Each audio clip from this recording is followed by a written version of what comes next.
Olá, terceira aula de modelos atômicos e na aula de hoje vamos falar sobre o modelo atômico de Rutherford Bohr.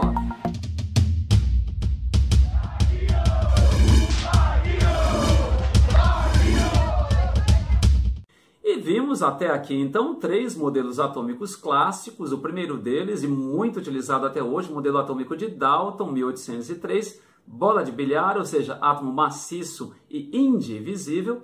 1897, quase um século depois, o modelo de Thomson, nosso pudim com passas, átomo positivo e maciço, com elétrons incrustados. E um pouco depois, ofuscando, digamos assim, o modelo atômico de Thomson, modelo atômico de Rutherford, de 1908, átomo composto de um núcleo pequeno, positivo e que concentra praticamente a massa do átomo, com os elétrons em volta, chamado de modelo interplanetário. Não gosto muito desse termo, como já disse na última aula, porém é o que temos, na verdade. Bom, justamente a pergunta para essa aula, a pergunta que vai orientar a criação de um novo modelo atômico é: como os elétrons estão dispostos ao redor do átomo? E vai ser bastante interessante, pois tudo irá girar, então, através da observação indireta, por meio das propriedades da luz, que tais elétrons emitem quando estimulados por calor ou por uma descarga elétrica. Parece complicado, mas eu prometo para vocês que não é, tenham um pouco de paciência.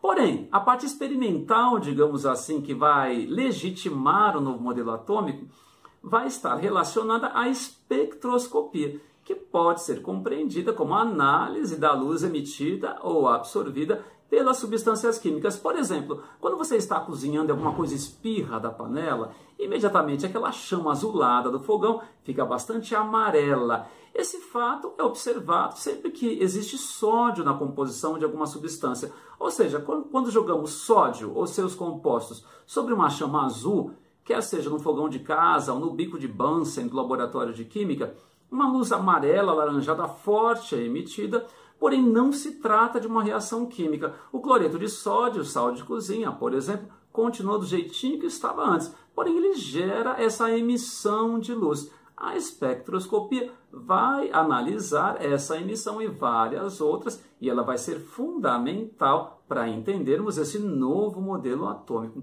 Antes de irmos ao modelo, vamos fazer um parênteses e falar um pouquinho sobre a luz, que pode ser compreendida como uma radiação eletromagnética, ou seja, a luz não é partícula, a luz é radiação. Ela possui velocidade 3 vezes 10 a oitava metros por segundo, ou aproximadamente de 1 bilhão de quilômetros por hora. E ela se propaga seguindo um modelo ondulatório. Como quando você joga uma pedrinha na água e são formadas aquelas ondas que se propagam, essa radiação eletromagnética se propaga de uma maneira similar. Olha só o desenhozinho que eu estou fazendo na lousa, então. Temos um eixo de propagação e em amarelo a propagação em si da luz de uma maneira ondulatória. E os diferentes tipos de luzes ou radiações diferem em relação a algumas propriedades dessa onda. Vamos a elas então. A distância da onda, como está aparecendo na lousa, né? Ou seja, quando a onda começa até onde ela termina, depois vejam que ela se repete do mesmo jeito, é chamada de comprimento, obviamente, de onda, e representada por essa letra grega lambda. Essa alturazinha da onda é chamada de amplitude. Ela não aparece muito nas aulas de química, porém ela tem a ver com a intensidade da onda. Por exemplo, você apertar uma tecla do piano de uma maneira fraca ou forte, isso não vai mudar a onda produzida. O comprimento de onda, a nota da música é o mesmo, porém a amplitude vai ser maior quando você apertar com mais força, ou seja, som mais alto, que muita gente diz. E há também um outro parâmetro importante na propagação de ondas, que é a frequência, que diz respeito ao número de ciclos por tempo, ou seja, quantas vezes essa onda se repete por tempo, sendo que a unidade Hertz diz justamente respeito ao número de repetições por segundo, conforme está aparecendo na lousa. E olha só que figura interessante que eu selecionei para vocês, mostrando algumas radiações, digamos assim, de modo geral, que vão desde lá dos raios gama, que tem um comprimento de onda curtinho, vejam que a onda está bem grudadinha, com uma mola bem grudadinha, até as ondas de rádio AM, que você tem um maior comprimento de onda, cerca de 100 metros. E desse espectro todo, digamos assim, o que nós chamamos de luz visível é uma pequeníssima parte. Aparece um zoom aí nessa figura, que vai mais ou menos de 380 nanômetros, 360, 380, conforme aparece na figura, até 720, 740, como aparece aí. Um nanômetro equivale a 10 a menos 9 metros, ou seja, uma onda bem curtinha. Não é como ondas de rádio, que são ondas longas, de alto comprimento de onda. E dentro dessa faixa que se chama de visível, vejam que nós temos basicamente 6 cores, não são 7. 7 foi colocado por uma questão mística. Nós temos 6, começando aí da esquerda, de menor comprimento de onda. Violeta, depois vem o azul, verde, amarelo, alaranjado e vermelho. Ou seja, 6 comprimentos de onda e não 7. Para nós, aqui na aula de Química, que vamos pensar modelos atômicos, é importante dizer, então, que diferentes luzes têm diferentes comprimentos de onda ou têm diferentes frequências, ou podemos dizer de uma maneira simplificada, mas modelo atômico é justamente uma simplificação, tem diferentes energias. Pois bem, qual vai ser o fato experimental que vai dialogar com esse novo modelo atômico? Vão ser justamente essas energias, essas luzes absorvidas ou emitidas, que recebem um nome mais formal, espectro atômico, espectros atômicos, como está aparecendo na lousa, que nada mais são do que perfis de energias absorvidas ou emitidas quando se estimula a matéria, como quando, por exemplo, eu jogo sal de cozinha no fogo, no fogão de casa e sai aquela luz amarela. Aquela luz amarela é o espectro, porém a máquina vai conseguir ver mais que uma frequência de luz. Vamos com calma. Eu coloquei para a gente começar a pensar os espectros de absorção e de emissão do elemento hidrogênio. Vejam, ele tem um elétron só, porém há várias frequências ou vários comprimentos de onda de emissão e absorção, e que são coincidentes. Isso é muito importante. Vejam mais ou menos à direita desse esquema, a 656 nanômetros, que o hidrogênio tanto absorve esse tipo de luz, esse tipo de radiação, esse tipo de energia que está próxima do vermelho, como emite também.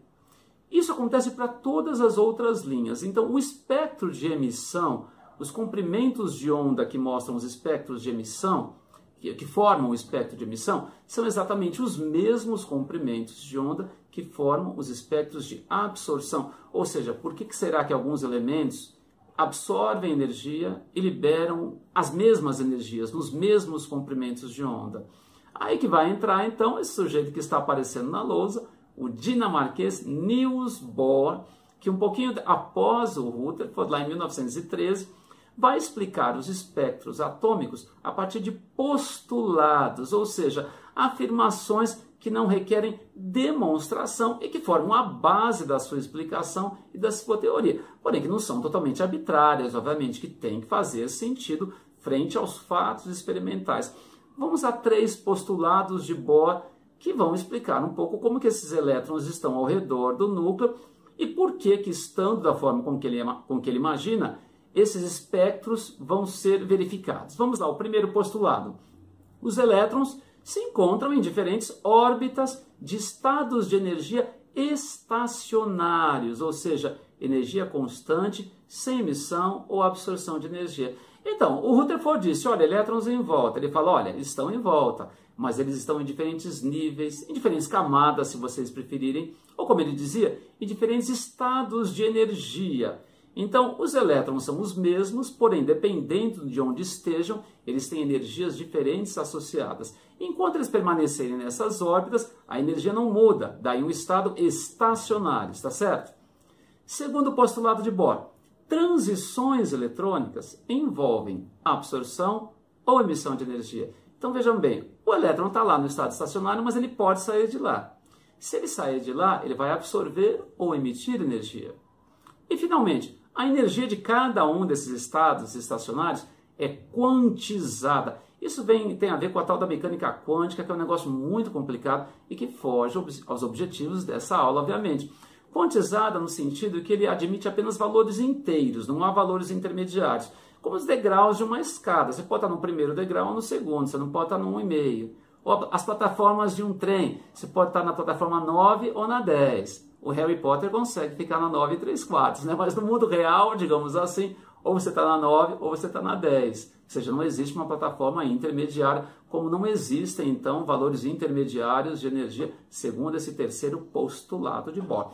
Vamos lá, o modelo atômico, então, chamado de modelo atômico de Bohr, tem sido chamado ultimamente, mas eu prefiro chamar de modelo atômico de Rutherford-Ifen-Bohr, uma vez que ele vai explicar um pouco melhor a organização dos elétrons, porém a parte do núcleo continua a mesma. Então, o átomo é formado de um núcleo, conforme aparece no desenhozinho, e os elétrons estão em diferentes estados de energia ou camadas, conforme está aparecendo, de uma maneira simplificada. Camada 1, camada 2, camada 3, camada 4 e assim por diante.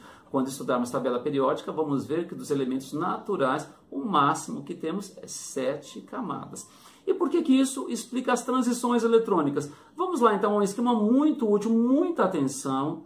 Se vocês não estiverem entendendo, bom, eu tenho certeza que vocês vão entender, tá certo? Mas qualquer coisa, voltem a aula aí. Mas é simples, o modelo é a simplificação.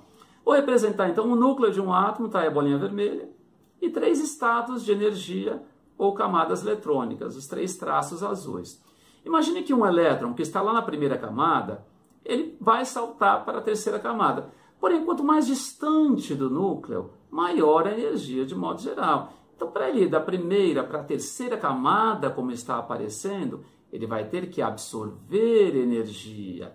Então, não existe a emissão simples. A emissão vai ser o segundo processo. Porque, vejam bem, o que foi a absorção? A absorção de energia levou do estado fundamental, o estado a que ele pertence, para um estado mais energético, que nós chamamos de estado excitado. Justamente porque é instável, ou seja, ele foi para para a terceira camada, digamos assim, para esse terceiro estado, porém mais cedo ou mais tarde ele vai ter que voltar. E quando ele vai voltar para o seu estado de origem, para o seu estado fundamental, ele vai emitir a energia que foi previamente absorvida, porém na forma de luz, muitas vezes luz visível, como acontece com o sódio. Porém, obviamente, há várias transições. O Bohr diz que podem haver outras transições permitidas, ou seja, as que acontecem são permitidas, as que não acontecem são proibidas, bastante simples. Esse caso do esquema da lousa, o elétron ele pode voltar primeiro para o segundo estado de energia, emitindo uma frequência com comprimento de onda próxima do vermelho, como aparece, e depois o segundo para o primeiro, próxima do verde. Bom, vamos dar uma olhadinha em alguns espectros atômicos para entender um pouquinho melhor isso, uma vez que os espectros atômicos são impressões digitais de cada elemento. O primeiro quadrozinho que está superior em preto é do elemento hidrogênio. Olha que curioso, o hidrogênio tem apenas um elétron. A gente poderia pensar, deve ter poucas transições eletrônicas. Não, eles têm várias. Vamos contar aí da esquerda para a direita? 1, 2, 3, 4, 5, 6, 7, 8 transições eletrônicas. Então vejam bem, essas emissões estão mostrando que há 8 formas diferentes desse único elétron voltar a seu estado fundamental. Vejam bem, o olho humano vai ver uma mistura disso tudo e vai falar é uma cor X. Porém, a máquina consegue separar esses diferentes comprimentos de onda. Já o sódio, já falei sobre ele, inclusive, é um elemento muito comum, porque existe cloreto de sódio em tudo quanto é alimento, e, portanto, quando cai da panela, dá aquela chama alaranjada. Ele tem 11 elétrons, porém apenas 2 transições próximas das frequências aí dos comprimentos de onda do amarelo, como aparece. Então, algum pode ser o mesmo elétron, pode ser mais do que um, não tem essa informação de início, não há necessidade, porém há 2 formas de voltar, e as 2 que correspondem a comprimentos de onda próximos do amarelo. De forma que quando a gente enxerga, a gente fala é amarelo, mas na verdade a máquina revela que são 2 frequências diferentes, 2 comprimentos de ondas diferentes. Vejam, falar comprimentos de onda para caracterizar a luz, ou frequência é uma outra coisa, mas caracteriza igualmente as diferentes luzes. Ou você pode falar diferentes energias também. Tudo bem, novamente, modelo é simplificação. E temos outros exemplos, dá uma olhada no neônio aí, lá embaixo, que possui muitas transições eletrônicas, portanto muitas linhas, que são representadas nas suas cores e que compõem aquilo que nós chamamos de espectro do elemento. Porém, todas essas transições acontecem da mesma forma. Primeiro, alguns elétrons são estimulados por uma forma de energia que pode ser corrente elétrica, pode ser calor, pode ser luz. Porém, na volta ao seu estado de origem, ao seu estado fundamental, essa energia que foi absorvida é liberada na forma de luz visível, como nesses casos que estamos vendo. Duas importantes aplicações. A primeira dela, fogos de artifício. Então, fogo de artifício basicamente é composto de pólvora que explode, e a maior parte da luz se deve a uma reação química da queima do magnésio, que dá uma luz branca. Porém, quando queremos que ele tenha alguma cor, acrescentamos então substâncias que contêm elementos que possuem um espectro da cor desejada. Por exemplo, fogos de artifício vermelhos, eles levam, além da pólvora e do magnésio, sais, substâncias que contêm estrôncio, uma vez que o espectro de emissão do estrôncio, a olho nu, é próximo daquilo que a gente chama de vermelho. Já quando queremos uma cor verde amarelada, acrescentamos compostos de bário. E o último, finalmente, meu preferido, obviamente, fogos de artifício azuis, que levam compostos que possuem cobre, o metal cobre. Então, uma luz esverdeada, azulada, bastante bonita. Outra aplicação bastante interessante é a que diz respeito a materiais que brilham no escuro, como, por exemplo, aqueles com os quais são feitos os interruptores. De noite, você acorda, como é que você vai saber onde é que está a luz, onde é que você aperta ali? Aquilo brilha no escuro.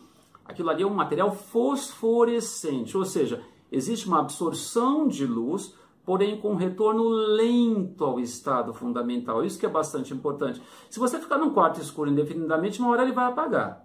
Porém, os materiais usados comercialmente, eles requerem cerca de 1 minuto de estímulo, digamos assim, com luz comum, então não precisa ser calor, nem uma luz especial, corrente elétrica.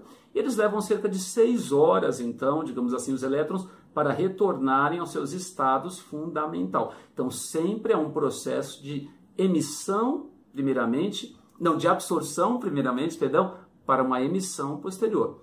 Porém, há materiais fluorescentes, ou seja, que absorvem luz, geralmente luz ultravioleta, com um retorno rápido ao estado fundamental.